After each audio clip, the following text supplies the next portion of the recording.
I had the pleasure of meeting Suzi and Vicki through the club, the photo club to which I have belonged for about 20 years.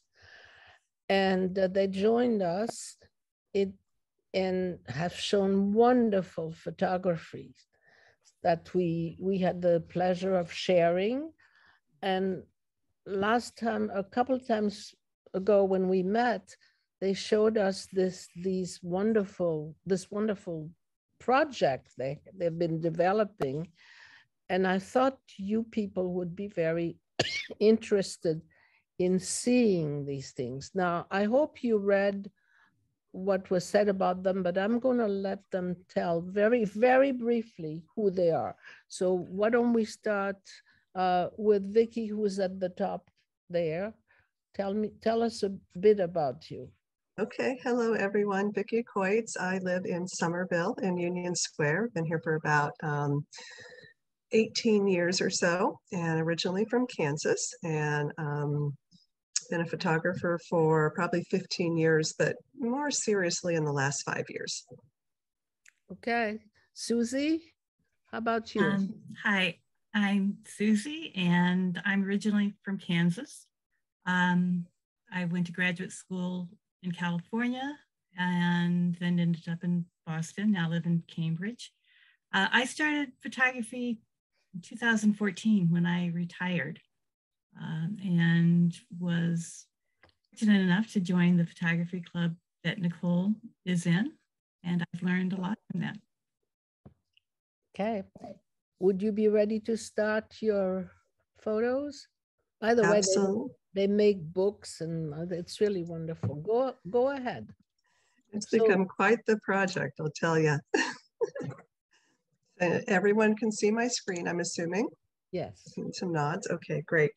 So yeah, this was a project. So I met Suzi and actually started working for her before she retired. This was about 20 years ago. We're both in the workforce development space, which means we work to help low-income individuals and communities with job training and employment programs. So we worked together for about 5 or 6 years, and we've been friends, and Suzi's been a mentor of mine ever since then.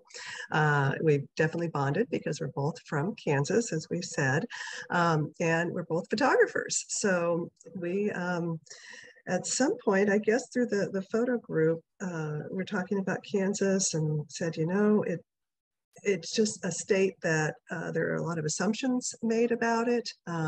There's, especially in this kind of divided political situation that we're in now, people consider it flyover country, you know, a place that you would never want to go. And we felt like that was unfair, and it's a beautiful state. There's a lot of interesting things there, and so we wanted to do this photo project to really present a sense of our home state, and really to provide sort of a non-political understanding and appreciation of the state. And maybe that would help with some of the political divides that we're experiencing now.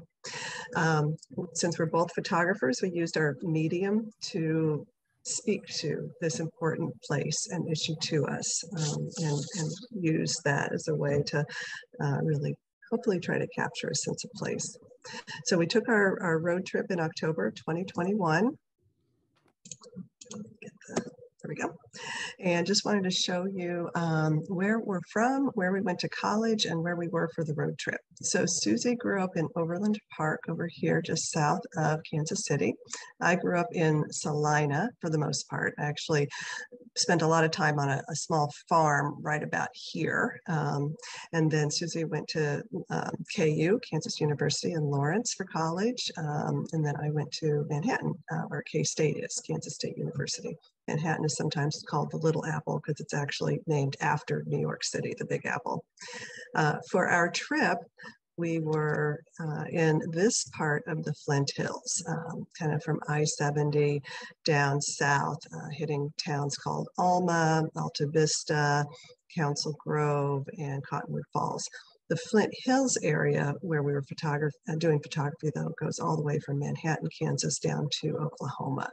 And this is a huge, well, it seems like a huge grassland area when you're there.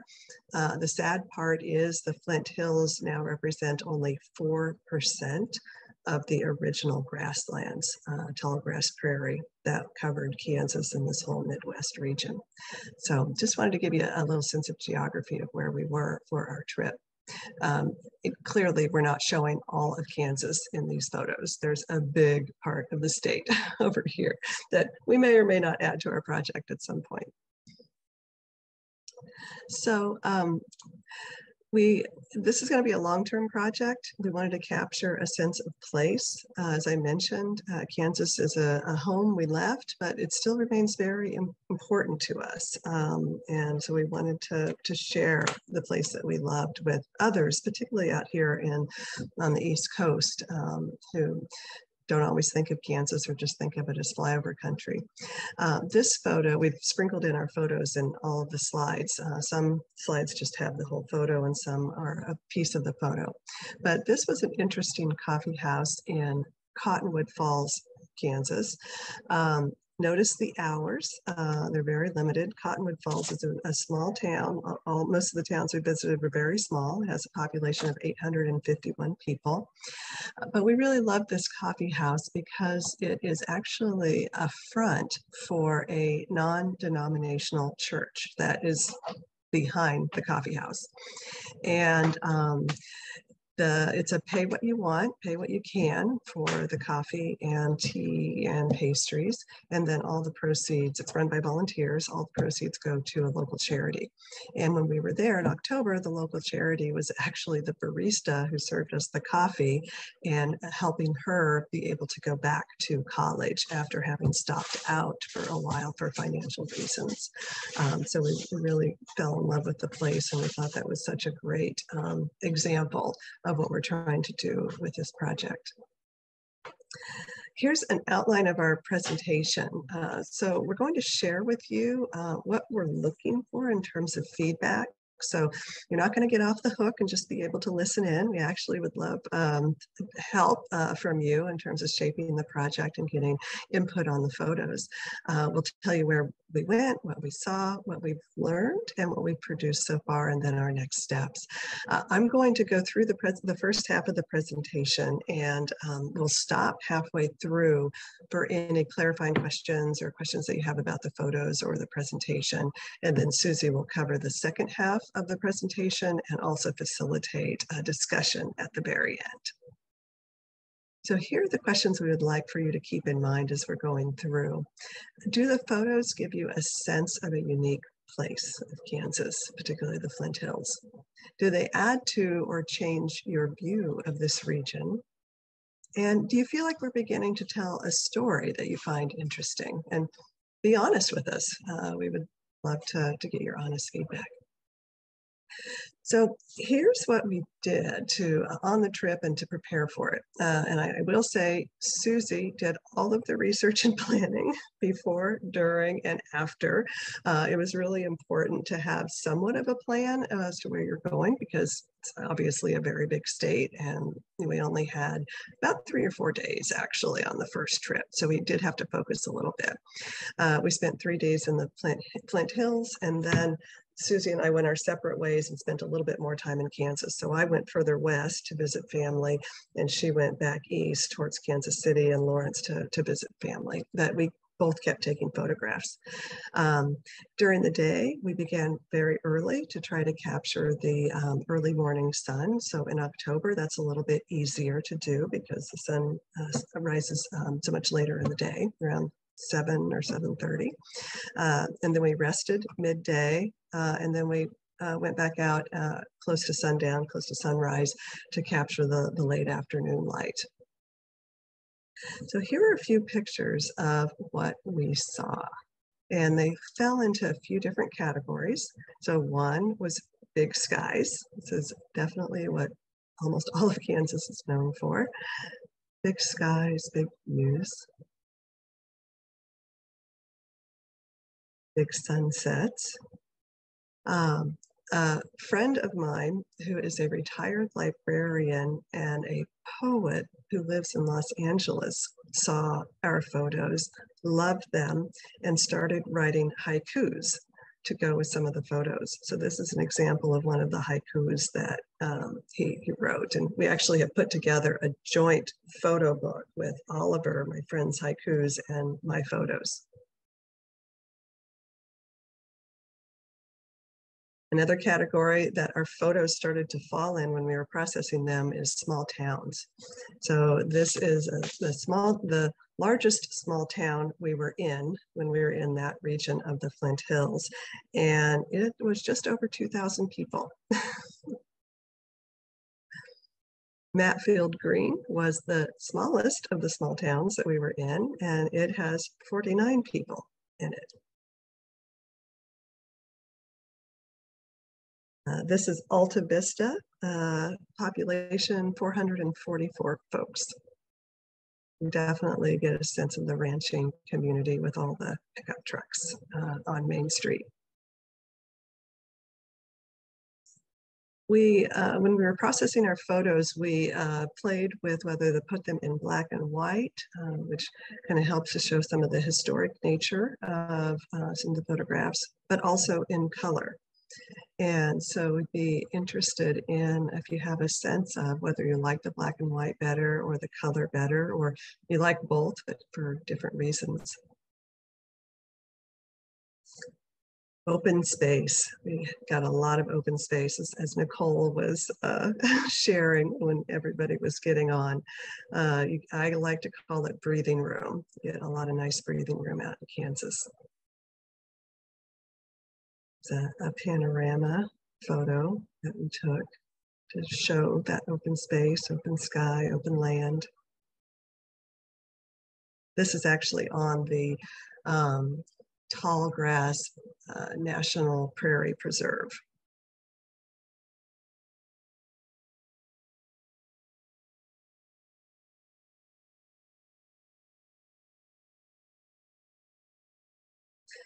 And of course, cattle country. This area of the Flint Hills, it's very difficult for farming because this grassland, the roots of these grasses go down about 8 feet, and it's extremely difficult to plow through. So this part of Kansas became more known for ranching and raising cattle. The western part of Kansas and central part of Kansas doesn't have as difficult of soil to cultivate, and so there's more farming in the central and western part of Kansas.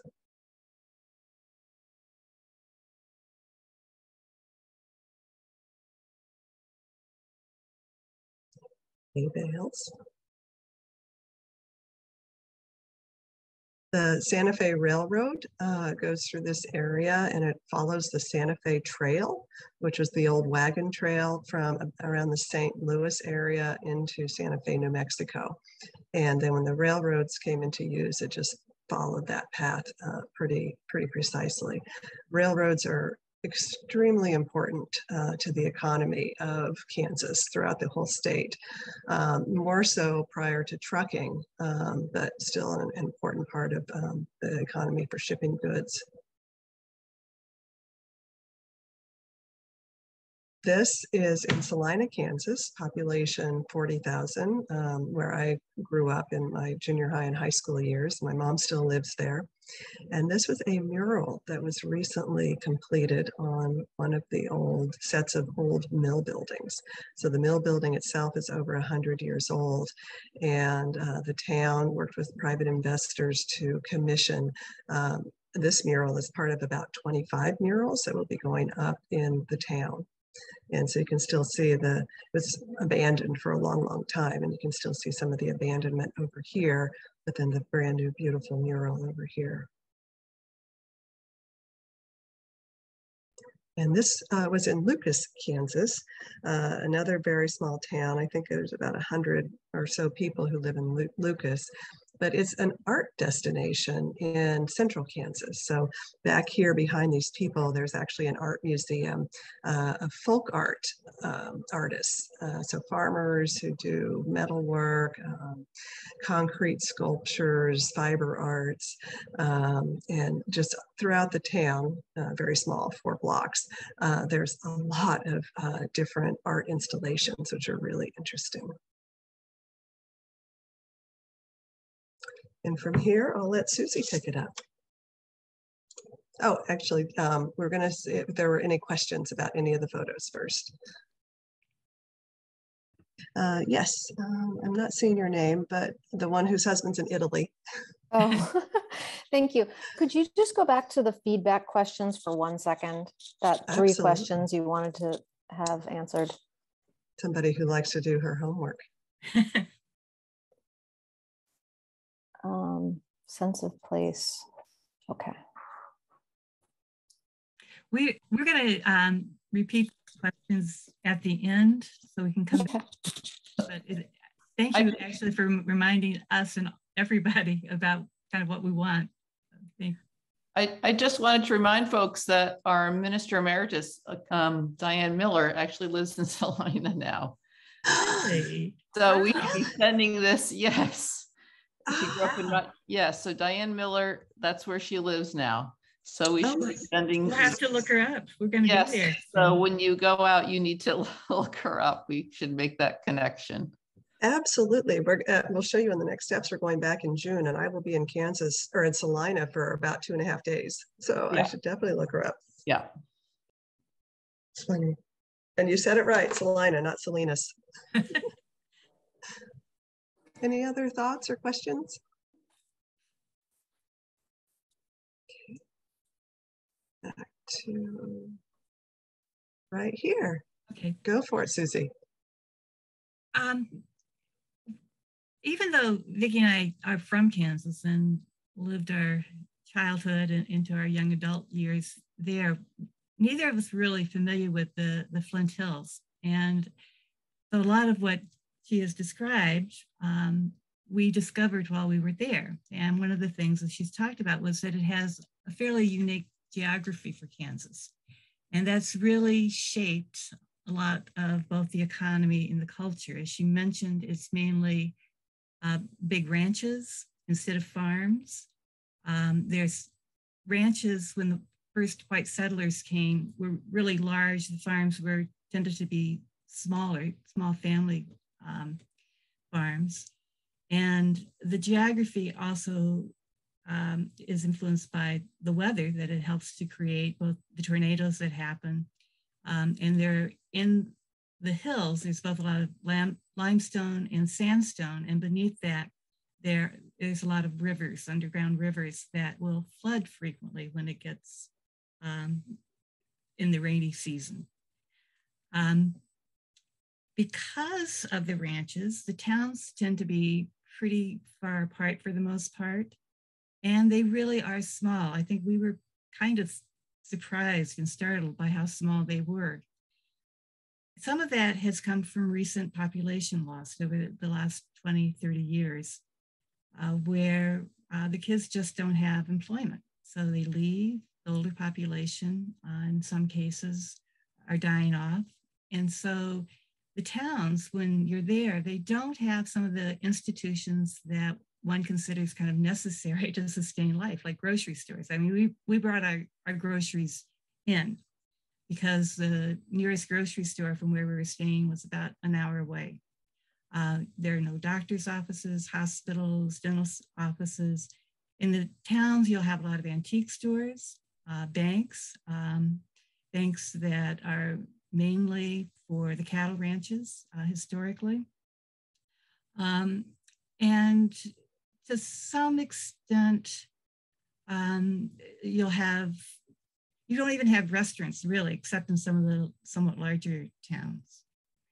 But while we were there, a lot of examples of loss. We saw a lot of abandoned barns and houses. We also saw some, I think, fairly impressive efforts to really both preserve and revitalize communities, and that often occurred through the arts and culture. The Tallgrass Prairie that Vicki mentioned is a relatively recent national park that was somewhat controversial when it was formed about, I think, 20 years ago. But now I think it's become a really important institution within the community, both because it helps to preserve the prairies and this way of life that people have lived there for generations, but also because it's starting to attract tourists into the region. We also saw a lot of examples of people using arts and culture to kind of maintain their economies.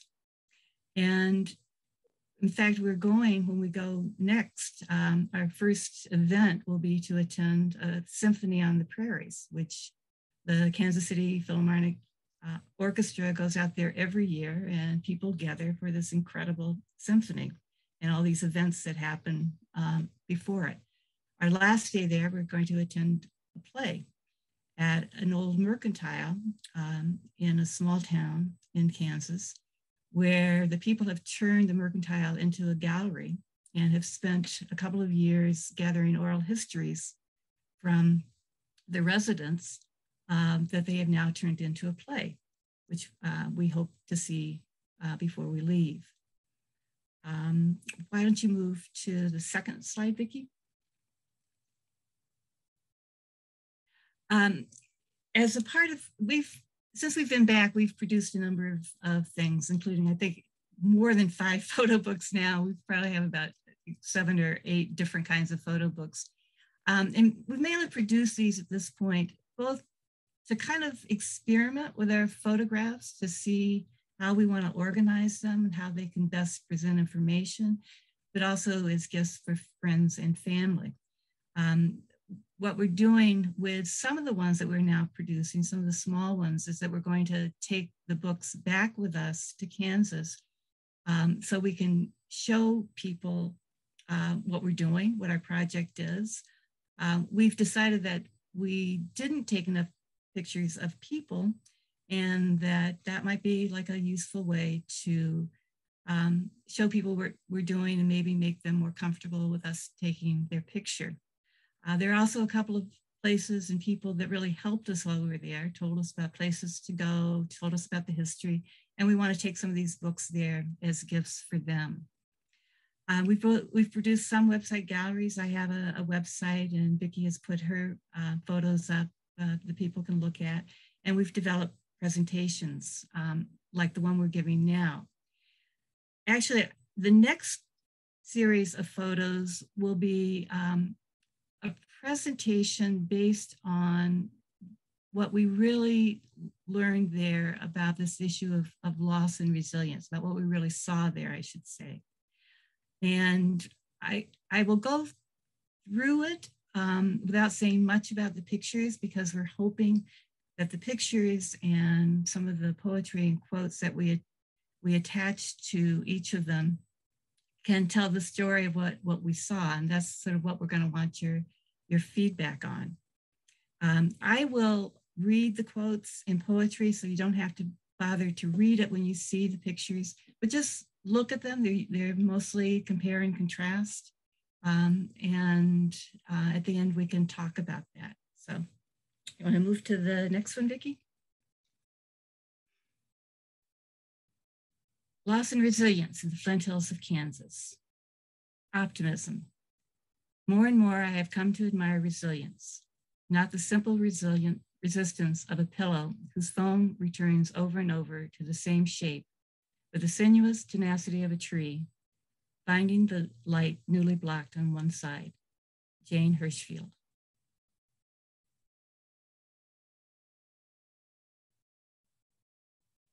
America is my country.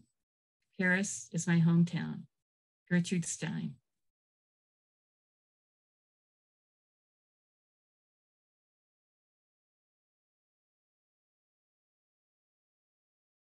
To take a photograph is to participate in another thing's mortality, vulnerability, mutability, precisely by slicing out this moment and freezing it All photographs testify to time's relentless melt.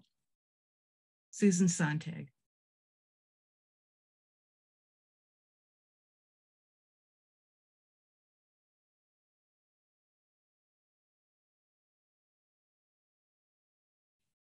Nature is always hinting at us. It hints over and over again. And suddenly we take the hint. Robert Frost.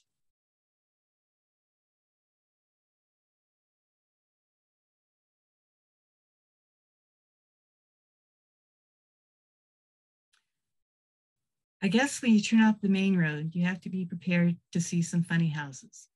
Stephen King.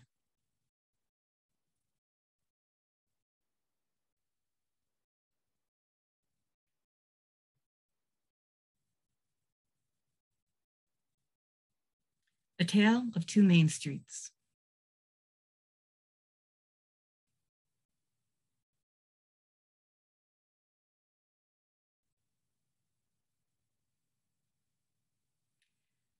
A good half of the art of living is resilience.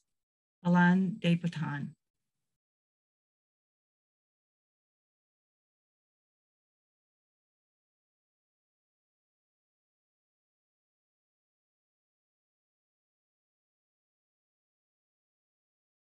Art is never finished, only abandoned.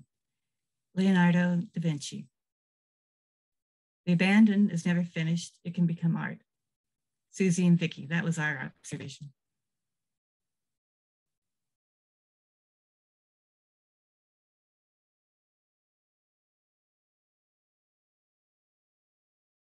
Now Main Street's whitewashed windows and vacant stores. Seems like there ain't nobody wants to come down here no more. My hometown, Bruce Springsteen.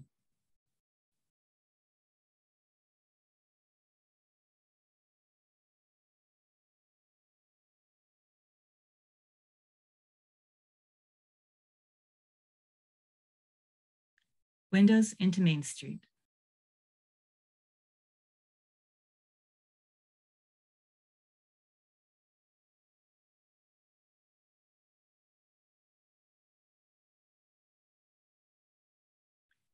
Sometimes the things you've lost can be found in unexpected places. Daniel Handler.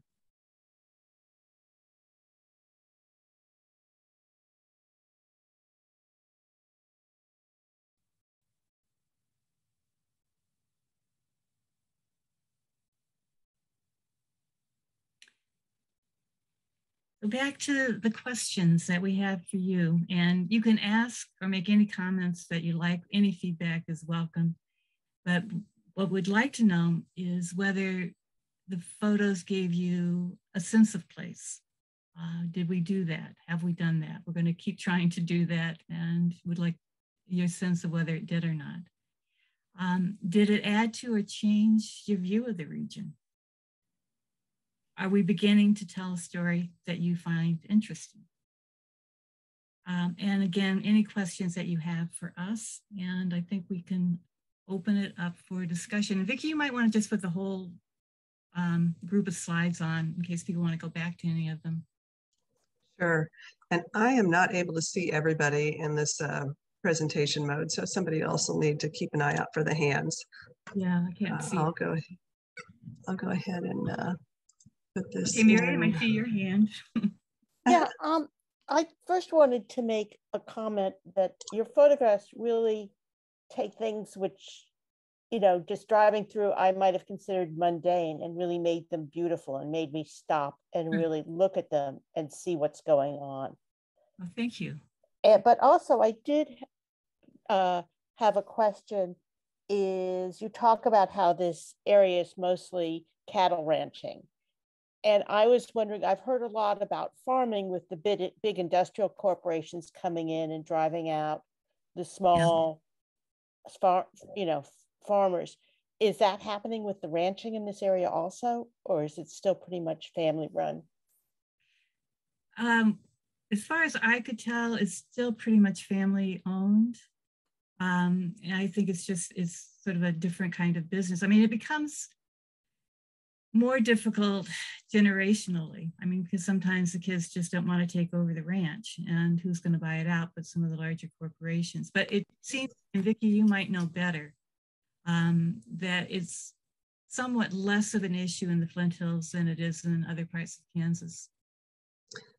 I think that's right. One of the things I do think is happening, though, is that it's harder to have a small ranch. Right. So I think there's more consolidation of ranches because it's just so expensive to do that. And also because there's more efficiencies instead of, folks having to feed all the cattle, basically by hand or with a tractor. There's, bigger equipment to be able to do that with instead of rounding up the cattle on horseback.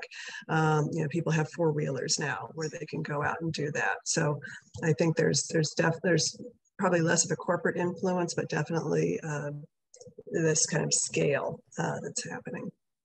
And there are definitely a lot more cows in this part of the state than people by a long shot. Rachel has a question.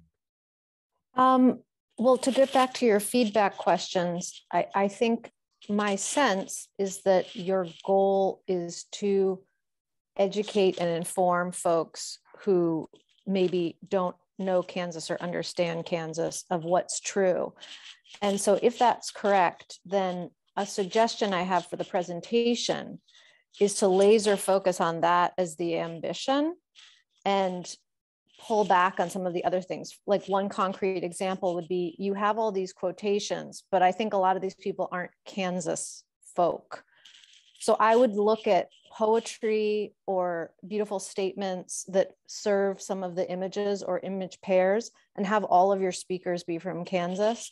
I also, just a presentation suggestion, it's to my taste, since you're going to read the quotes, I don't think you need them on the slide. I think you can just have the pictures and pick quotes that are pithy enough that we can kind of get the poetry in our ear while we're absorbed in the imagery. I also just wanted to say that if there's a way to work into the maybe architecture of the presentation, some myth busting, that would be great, because nobody actually wants to admit that they're ignorant, but I am very ignorant about Kansas, and you have legitimacy as people from Kansas to then be a bridge to folks who talk about it like flyover country to really help us see and know better. And that, I think, gets into the beginnings of a story we want to hear. If you're telling us things that are true, that break down our stereotypes, that's going to make us want to get in closer. And then one final thing, and then I'll stop. There's an organization called Lead for America, which is like a Peace Corps, but domestic. And it's funded in large part by Land O'Lakes. And basically, they are having folks be fellows who come out of college and then want to go back to their rural hometowns and help revitalize them. And I think a bunch of the Biden-Harris broadband money is part of that funding, because the idea being, like, if these leaders can go home and make home flourish, young leaders who come from these places, it will help. So that could be some partnership in the future, maybe. Those are all really, really great comments. I really appreciate that. One thing that you said at the beginning, we really started out with our audience being people who weren't from Kansas. And that's still a major audience. But while we were doing this, we also realized that we wanted an audience also of people who lived there, that lived in the places we were going to. I think they're separate products, separate presentations. But I think from the contact I've had with some folks from the Flint Hills on this Facebook site, they're very proud of where they live. They find it beautiful. And they like it when I post pictures of their state. They like it that somebody from outside is coming in and saying, this is a very interesting place. This is a very beautiful place. But your other suggestions, I thought all were really right on the money, and I appreciate it. Vicki, do you have any response? I just love this idea of myth busting because there is some pretty interesting things about Kansas. Like there was a pretty good long period of very progressive politics that came out of Kansas. There's also a special connection between Massachusetts and Kansas because a lot of people from Massachusetts moved out to Kansas and had these connections around progressive politics. And can I just interrupt? They came to settle the state because they wanted it to be an anti-slave state. And there was a very active Underground Railroad in lots of parts of Kansas. Yep. And just recently they had a Democratic governor. She's still governor. Yeah. So so I love those ideas about myth busting that people might assume about the state. On picture 32, you showed us at white light the silo, the picture with the color. I think you might want to tell what it is and how you got to it, and maybe in your next trip you can do more. Well, I won't say what you're gonna say. So go ahead. Tell us how you got to get to that picture, because that's quite a story, actually. Absolutely. Thanks, Nicole. Yeah, that's one of my favorite pictures, and I printed it on metal, and it comes out spectacularly. I'm just looking on my bookshelf because that's where all my photo stuff is. But you might want to click on that one, Vicki, so it's big so people can see. Okay. There we go. So this is actually the inside of a grain elevator. So one of these here, these big white tubes, it's the inside of that. And it is on a farm in central Kansas near Great Bend, run by 3 Dominican nuns. And the nuns got this farmland given to them 25 years ago, and they've been running a small family sustainable farm with alpacas. So you can get alpaca wool and alpaca products. They make soap, they make bread, they have community events where they have folks come in and they teach them how to make bread, they teach them how to make beer. They butcher the chickens as a community. And it's just this beautiful farm with this silo that a guest at one point, an artist guest, put the colored stained glass windows in the windows on the silo. And you can go in, there's a little fireplace in the center, so you can meditate, you could have a small fire and have discussion around it. It's quite tall, so I actually had to lay on the ground and go up to get as much of the rainbow as I could. And it's early morning sun, so that's why we've got some of the reflections coming in on the side like that. But my husband and I went out there because my niece lives in Great Bend, Kansas, and we stayed 2 or 3 nights out on this farm. And it's, again, what you can pay. So they don't charge anything in particular. They don't even have much of a reservation system. You just call them up and say, hey, I want to stay in one of the houses on your property that somebody donated. There's about 3 or 4 of them. And you show up, the dog greets you, one of the nuns comes out, greets you, and you just stay there and wander the land. There's a little hut off on the distance at one of the pastures that's made out of straw bales.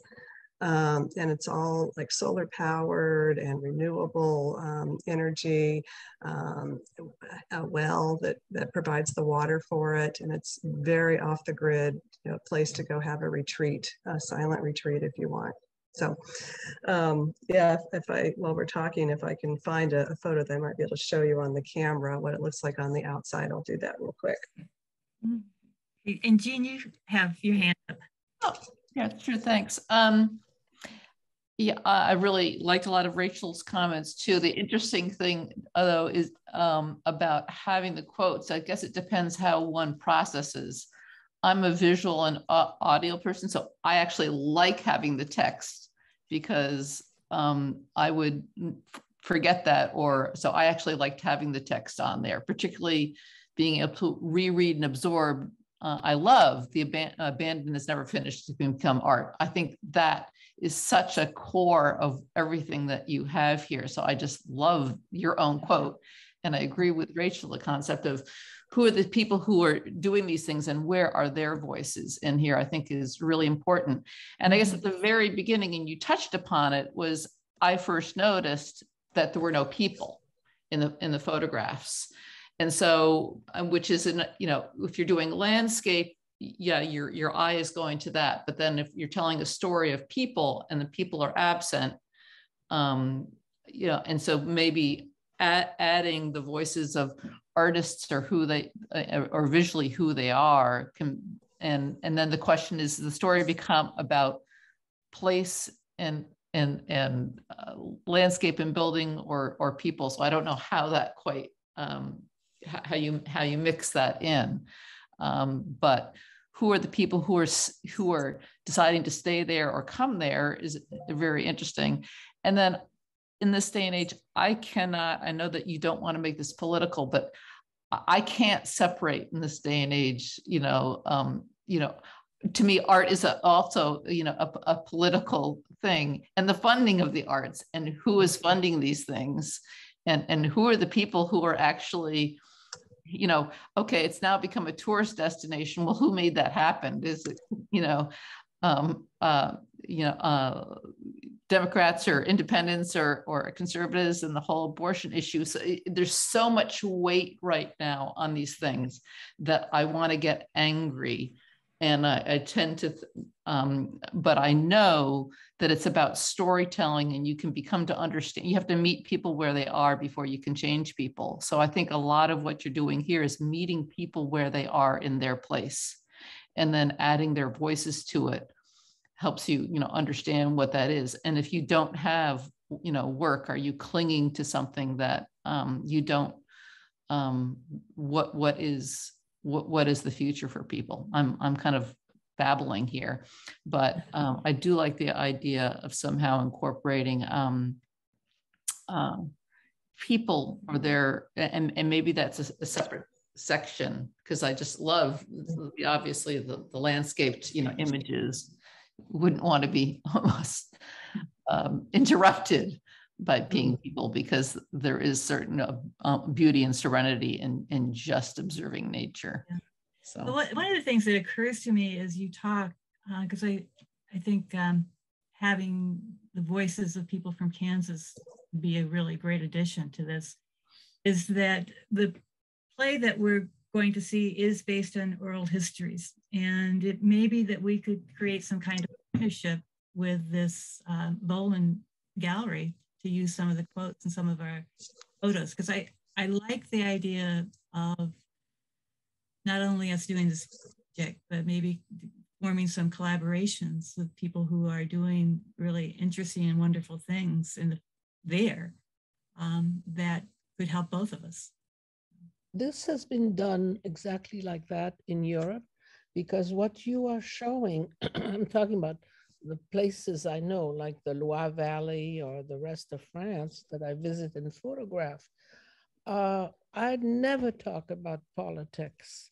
And I find that if you don't get people riled up, just ask them about their lives, you have a better opportunity to really get at what they want to say, because it's easy out of anger or out of regret or whatever to hide certain things.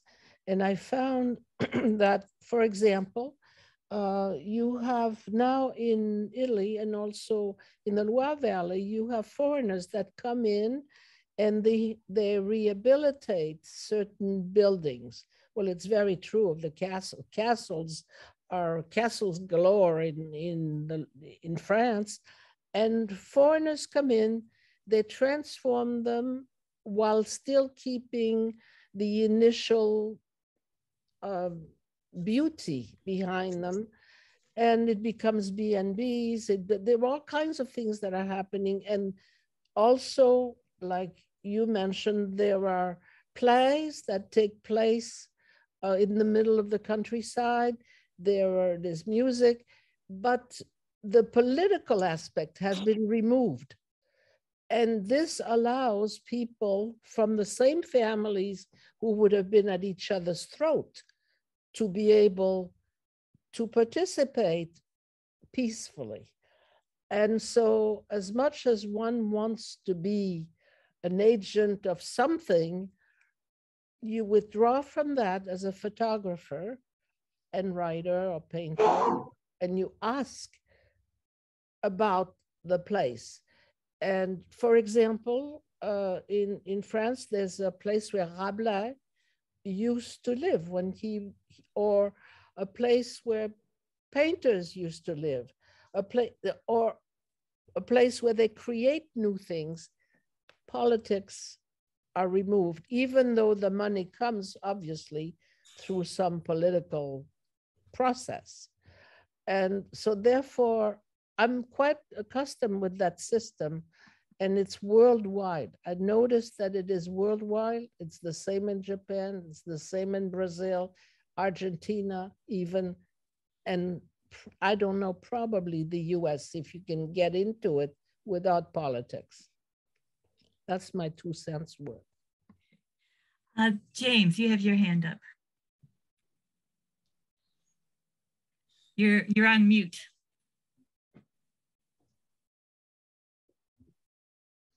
Quite so, thank you. I don't know if you have a minute for a Kansas story, but as many of the folks in the church know, that my wife was native Oklahoman. And so we were living in the sister state for 14 years after college. And we moved up here in 1990 so she could start her PhD work. One thing that we lose a sense of is the enormity of these states. And also, but I'd rather talk about the generosity of individuals one-on-one. Most recently, my visits to Kansas were through binge watching storm chasers who are chasing tornadoes all around Kansas, Oklahoma, and Texas, Panhandle, and so forth. But there was particularly a treacherous road that was composed of the red clay soil that was so typical, and we had it out on the farm too. I got stuck and actually damaged the company car trying to come up the hill after a storm once. But here were the storm chasers in this enormous 2-ton vehicle that they built that they could squat down and ride through a tornado, you know, filming it. And they had a very low wheelbase. It dragged into these roads, you know, take a box and drag it behind a tractor and try to level it out a bit. And they have fairly steep bar ditches on both sides. So it's kind of a crowned road. So it's easy in that slippery clay to slip off of it when you're chasing and you're right behind a rainstorm and it's just glassy. So the guy he drifts off into the ditch. And here comes a fellow with a tractor. And, you know, I'm thinking, if it'd been here, Belmont, Somerville, might have a few words about you dumb fool. But no, he just hitches the tractor and drags this big clumsy, you know, tornado chasing vehicle out of the ditch, and the guy gets on his way and gets out of there.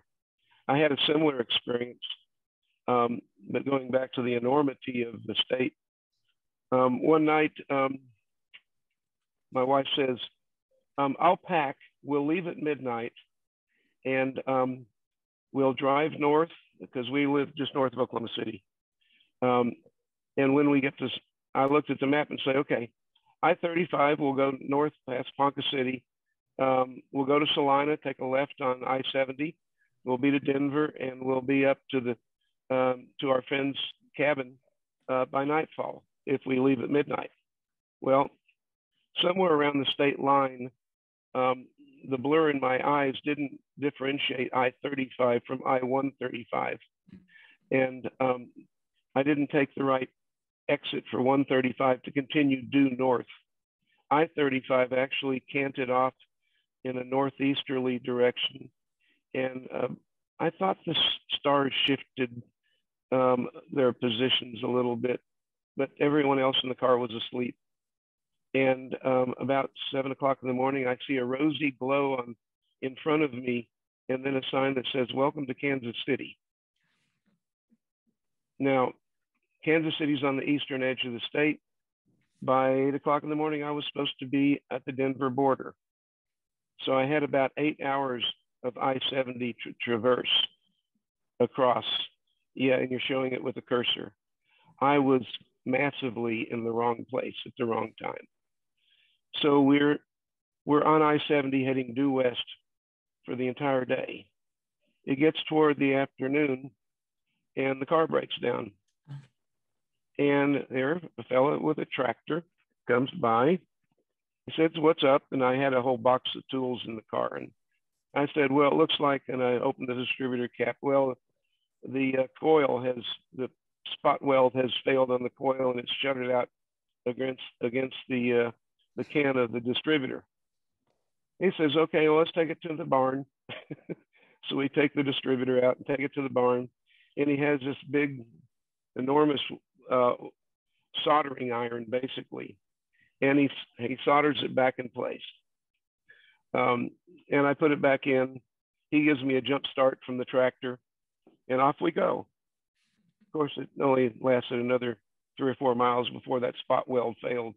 And we ended up in the back of a pickup truck all the way into Denver, renting a car to go all the way back to get the replacement part. So we ended up getting to the little cabin up in Colorado about 24 hours late, and we had to come back the next morning.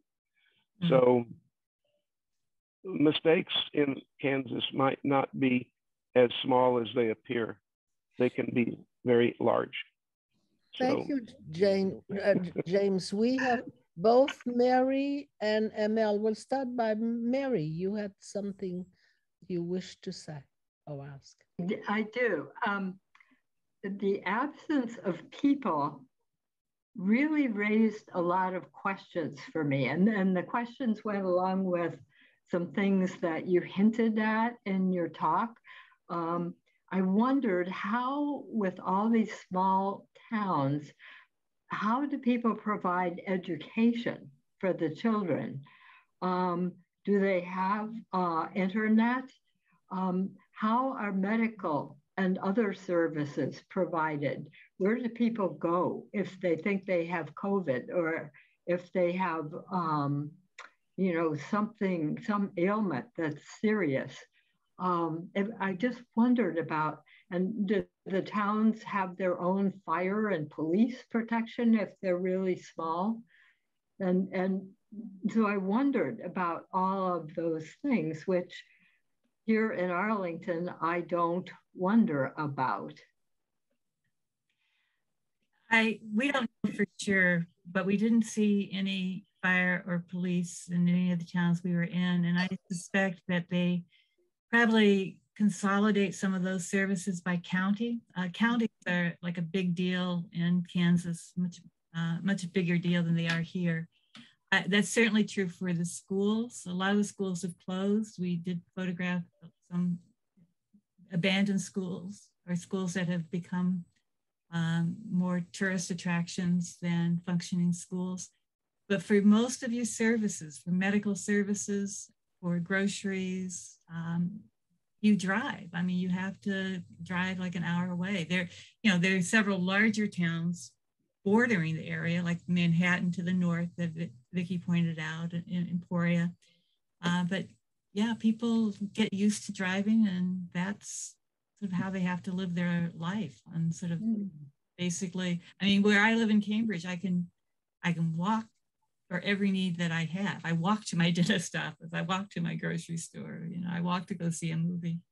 But it's quite different there.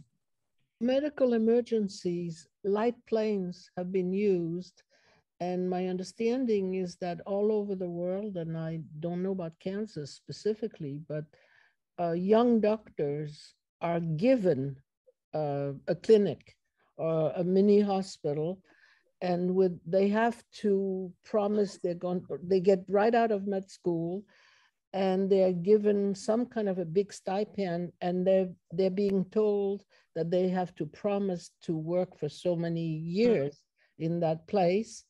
And actually, these things are quite successful when people can't drive, or when people drive to those places. But then sometimes the doctors go with light planes because it's fairly flat.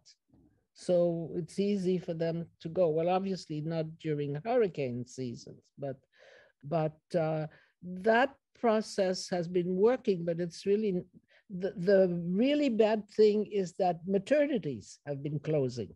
Mm. And that has been a huge problem, again, worldwide. I also think that telemedicine has grown quite a bit in some of these rural areas, and it probably accelerated under COVID. And the other thing is, a lot of people, I think, just go without health care, either because it's not easy to access or they don't have money to afford to go to the doctor a lot. I mean, that's definitely what we saw growing up on the farm. You know, most of the time, if it was not a life-threatening injury, you just dealt with it on the farm. This is particularly true of dentistry also. Yeah, yeah. And I just want to say, James, I loved your stories. Those were awesome. In fact, we should incorporate some of those stories in this presentation. Emil would like to ask a question. I'm from rural Iowa, and so I wanted to just point out that these pictures give me a sense of place, but they don't give me a sense of Kansas. They give me a sense of the Midwest, of rural Midwest. Almost all of these pictures could have been taken in Iowa. So it's a really vast area of the country that's like this, and the little tiny towns. You'd asked about whether you should do black and white or color. I strongly vote for color because I think we tend to think of the Midwest as a drab place, and it is not. Not only is it not drab to look at, these are not drab people who live there. They are very colorful people and delightful, absolutely delightful people. We built a cabin out on the farm where I was born, and had it for 10 years. And I think we had more fun there than we've had any place, because we were a novelty and people are not shy. They just show up and say, oh, who are you? And what is this? And who are you related to? And it's just unbelievably delightful. So the more color you have, I agree with a lot of things people have said, definitely to include people. Not only old people who know the history, but the young people, because they look just like the people in Cambridge. So it's good to hear from all of them. I like the quotes printed as well, because I can't watch and listen and catch everything. So I do like the words. And I would even say not to use poets, use just people. What do they say about things? I mean, I had a neighbor who told, my neighbor out there was a mile away. She told me she was exhausted from making cookies and bars for the workers who were replacing a culvert in the road. I mean, who does that? Who bakes in the morning and makes coffee and brings it down to the workers who are working on the road? I found it absolutely delightful. And I grew up there and thought it was boring. Went back as an older adult and thought it was unbelievably delightful. So I enjoy being there a great deal. I do have, one thing I wanted to say about the medical is that a lot of small towns will have some kind of little clinic, and doctors will come out from bigger cities. And so every other Tuesday, the dermatologist will come, and then, the different specialties come on particular days. So I didn't find, from my experience there, that people were lacking in healthcare. It's not Kansas. Kansas is a bigger space between people's residences. but the medical services there are quite remarkable. My brother was a hospital administrator and in fact brought people from Ukraine to look at the rural system in my hometown of about 4,500 people, just because he thought it was so well done and excellent. So the internet is very available in Iowa because farmers have these tractors that run by themselves, basically huge pieces of equipment that rely on the internet to be able to even run at all. So a lot of that stuff is more progressive than one would think. I wanted to say one last thing. I have a friend. She and her husband came to visit us when we had our cabin out there. And they are well-traveled people. And she said after she had been there, and this is just your standard Midwest smallish town, and visited with people, she said it was the most different place she had ever been. It's not New York City. It's not Cambridge. It's just very, very different. And for her to have noticed that, I thought was just interesting because of course it's completely normal to me, but through her eyes and having coffee at some, neighbor's house was just not like anything she had experienced. So I appreciate all your pictures. I'd like to show my own because so much of it, it's the sky, it's the land, it's those little towns are all the same. They're just tiny. They're tiny. So watch what you're saying, ML, because I'm taking notes and I'm going to ask you. Well, my husband will invite us if you do that. I wouldn't know how to set it up in this very nice way with. I'll help you. Yeah, I really think that some of what we have from our time out there is really special. I said I wanted to go back there because I wanted to get scared by the weather, and I succeeded very nicely. The weather's unbelievable.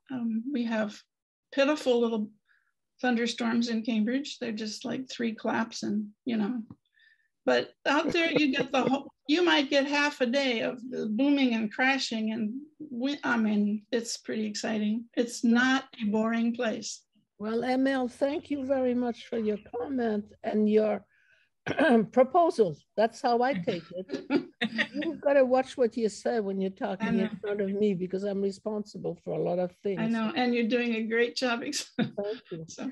Well, can we continue with our ladies here who are presenters, and also maybe other people have questions or things to add? I'd love to hear. I have just a question. I'm always curious to know about your photo kit and your processing. So because you mentioned that you picked up cameras more, recently. So I'm just curious to know what you're shooting with and how you process. I'm shooting with a Nikon 850, which is a DSL camera. Mm-hmm. And we both process our photos. We use a Lightroom editing system, and have dipped our toes into Photoshop a little bit. I don't think any of these photos did any Photoshop work on them. Oh, maybe one. I think, Jean, if you would like to be interested in such things, you should ask them at the club when we meet. At the photo club, this is not really exactly the place to talk about the techniques. You would be. Are you a photographer too, Jean? Yes, a wonderful. Yeah, but I'm just curious in terms of some cameras, if you're doing landscape or if you're doing lenses, it's just you have a choice when you go out to do the photography. Yeah. So I find it a little bit relevant because you have to, choose those things based on what you're doing. So yeah.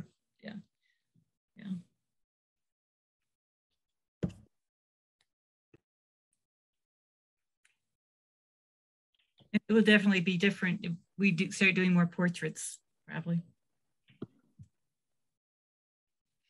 And I think that's another reason we want to go back, because, you know, we're happy with the photos we got, but some of them we just felt like we could have gotten better, particularly on the tall grasses. Like this one's nice with the sunset, but tall grass didn't really come out very well. So there's some that we want to redo. Some, like this Matfield Green little town, just had even more photo ops than we were able to get. So probably do some more there. So yeah, it's one thing. I mean, this is our first project, and you know, it's a joint project. So we're definitely learning a lot about how to do a photo project too. And it's definitely grown, I think, for me anyway, much bigger than what I anticipated, Vicki, which is awesome. What do you shoot with, Vicki? Suzi's old DSLR, the Nikon. What is it, Suze? A Nikon 700. Yeah, 700. Yeah. And yeah, as Suzi said, Lightroom, which I feel like I've only really started to do halfway well in the last year. This project really forced me into learning more about Lightroom and getting a process, because I came home with 1,500 photos that needed to be sorted and culled and processed, and a lot of panoramas, a lot of HDR, because there is such tonality difference with the skies and the grass. So I did a lot of HDR to try to get both the darker regions and the lighter regions and combine them into one photo.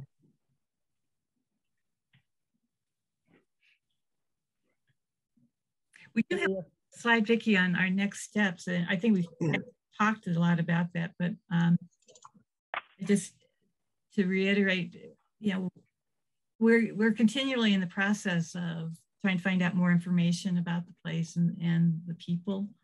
And we definitely do want to do more people. And as Vicki said, we weren't quite happy with our tall grass pictures, so we want to work on that.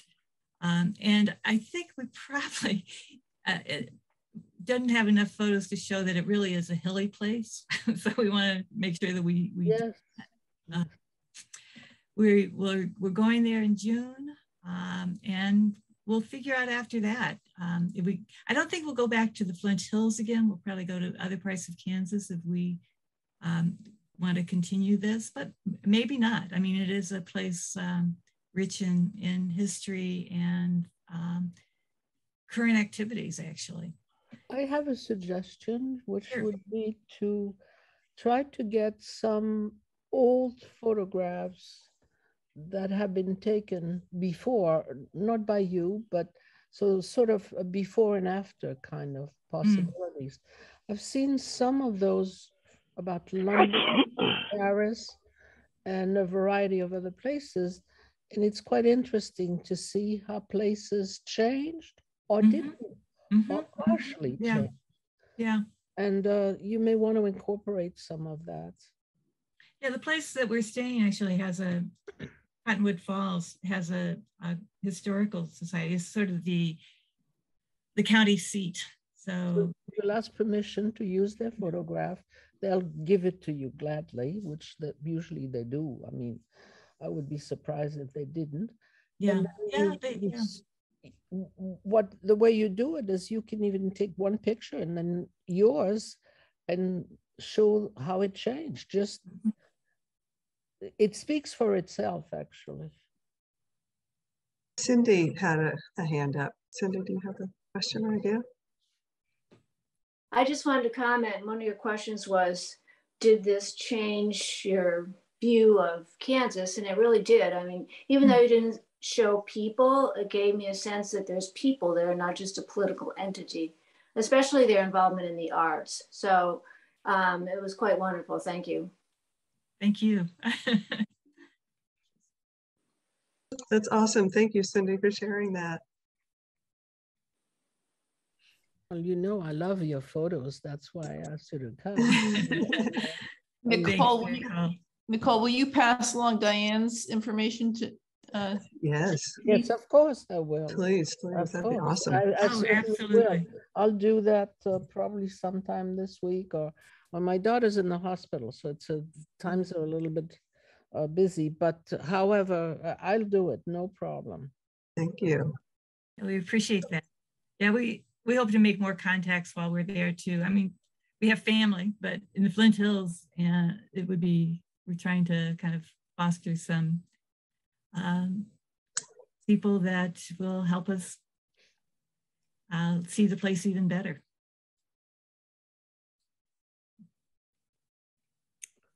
Thank you for inviting us, Nicole. This has been a lot of fun. Yes, it sure has. So. Well, be happy to have you again with the next set. Okay, that'd be awesome. And we want to be invited to any of the other talks that some of the other photographers in this group do. Thank you. Yes. Well, ML, you're on the hook.